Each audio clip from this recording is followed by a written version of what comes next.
যে আল্লাহ রাব্বুল আলামিন বলেছেন মা আতাকুমুর রাসূলু ফাখুযুহু ওয়া লা তাহকুমু।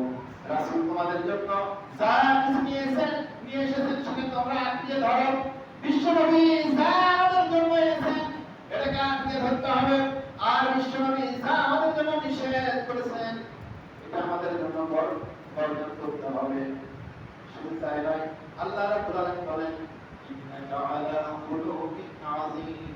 আল্লাহ রাসূলের জীবন চরিত্র হচ্ছে পৃথিবীর মধ্যে সৃষ্ট চরিত্রের সৃষ্ট আদর্শ, যে আদর্শের মধ্যে এক চুল পরিমাণ কোনো ভুল ত্রুটি নাই। পৃথিবীর মধ্যে সৃষ্ট চরিত্রবান, সৃষ্ট আদর্শবান নেতাই হচ্ছেন জনাব মুহাম্মদুর রাসূলুল্লাহ সাল্লাল্লাহু আলাইহি ওয়াসাল্লাম।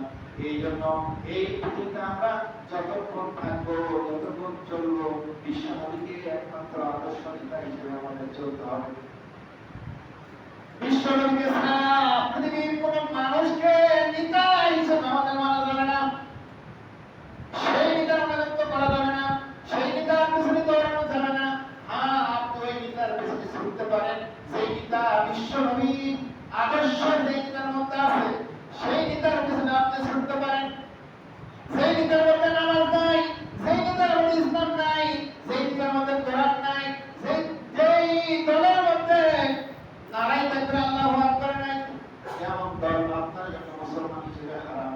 এমন নেতার পিছনে ছোটা হারাম, এমন নেতার আদর্শ মানাও হারাম। এমন নেতার আদর্শ যদি আমরা মেনে এই পৃথিবীর মধ্যে চলে যাই, তাহলে প্রথম মন্দির কবরে বিশ্বনবী সম্পর্কে যখন প্রশ্ন করা হবে, তিনটা প্রশ্ন করা হবে তোমার রবকে, তোমার দিন কি, আর তুমি কার আদর্শ বাস্তবায়ন করেছিলে, তোমার নেতাকে, তোমার নবীকে।